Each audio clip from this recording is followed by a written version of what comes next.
Hey everyone, how's it going? I just wanted to make a quick video to give you an idea of kind of what we're looking at for this week and a couple things that I want to just pass along to you to give you an idea of kind of what we're dealing with and how things are going to look.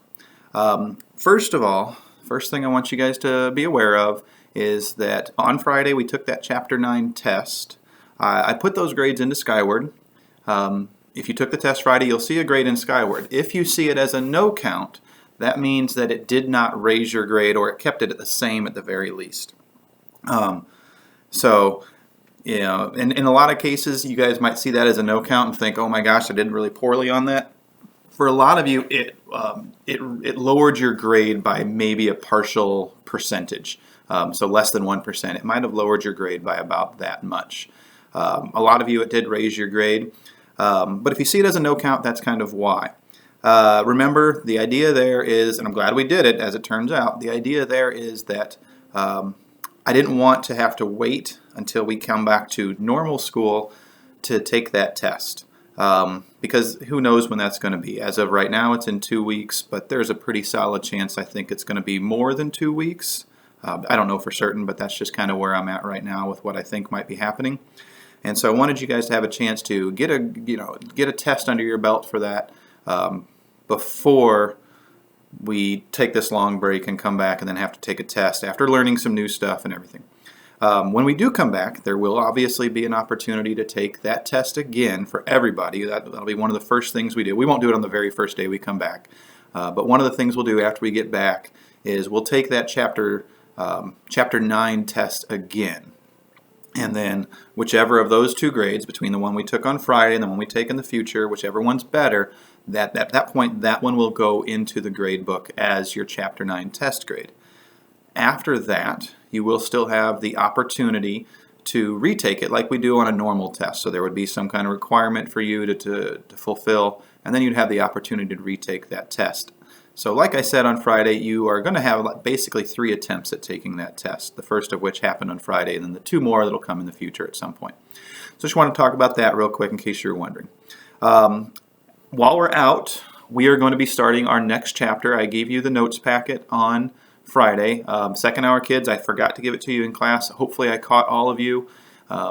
Anybody who is absent on Friday, I'll be posting digital copies of that note packet on Google Classroom for you to print out if you have access to a printer. If you can't print those out, that's okay. You can still kind of follow through on the notes that we're going to be doing. So we'll be doing some video notes like we typically do. And then we'll be doing some practice problems like we typically do.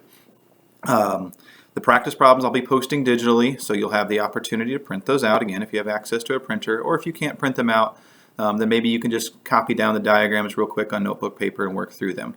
The plan is right now, I don't want to overwhelm you guys. I know things are a little bit crazy right now, so my plan is not to overwhelm you with too much to do every day. It's looking like we'll probably do a notes video one day and then a practice problem section or worksheet the next day. And so this week we'll probably work through the first couple sections of Chapter 11. The good news about Chapter 11 is a lot of it will be review. It's about area of plane figures, so area of rectangles and triangles, but circles, also trapezoids, parallelograms, rhombuses, and all that stuff. Stuff that you've probably done before, but the idea is we're going to try to then apply some of the concepts that we've learned in geometry up until this point to solve some maybe a little bit trickier problems. Some problems that are a little bit more like a puzzle, like we've kind of been doing all year long, right? So you'll be doing that. I'll be asking you to submit photos of certain questions through Google Classroom for me to kind of take a look at and see how you're doing in understanding the concepts. So expect to see requests of that nature, for you to submit some questions or some responses, some of your answers on Google Classroom, showing me all the steps that you would have done. And then I'll have the opportunity to provide some feedback if it's necessary about maybe some issues that you're having on those questions, and kind of give you some guidance if you're stuck on some of those. So that's kind of what this next week will look like in terms of geometry class.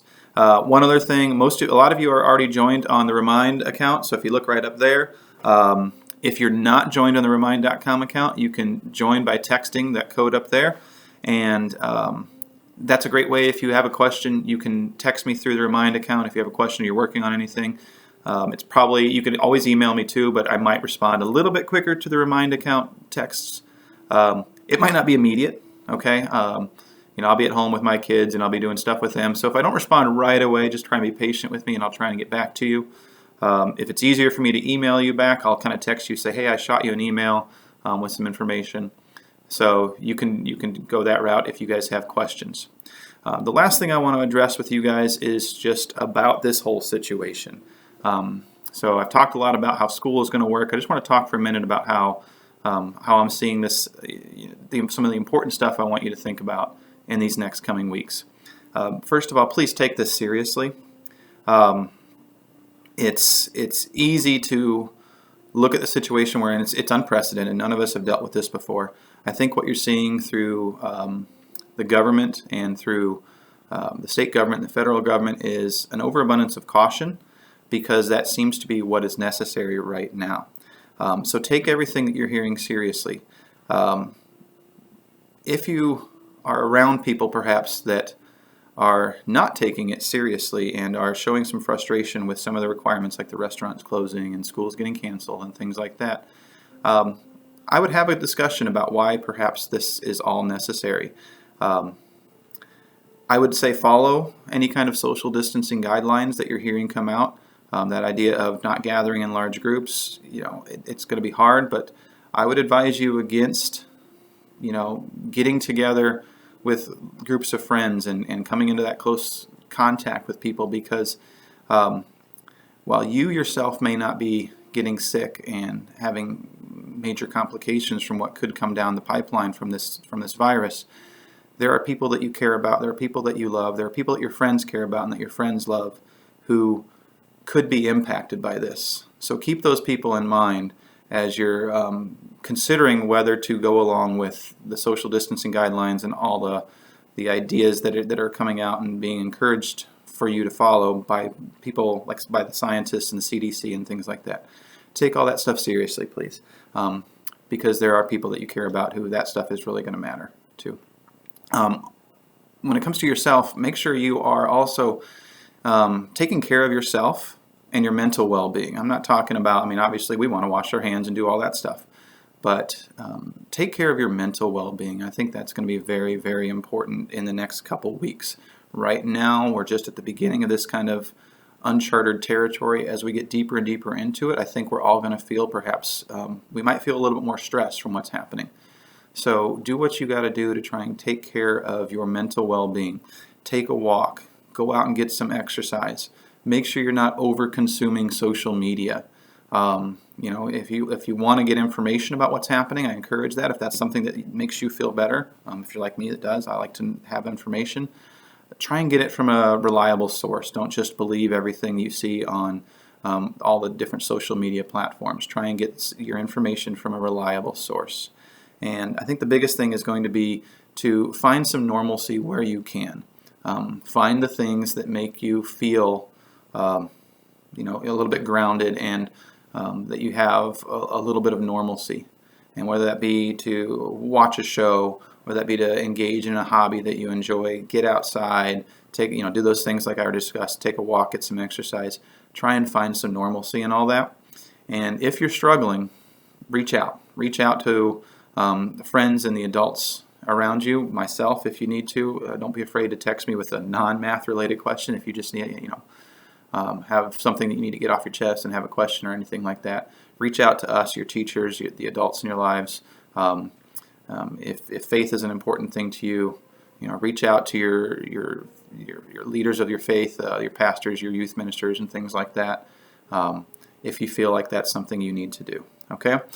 Take care of yourselves, guys, and I'm sure you'll hear from me a couple more times throughout all this, but we'll see you again in 2 weeks or more. All right? Take care, guys.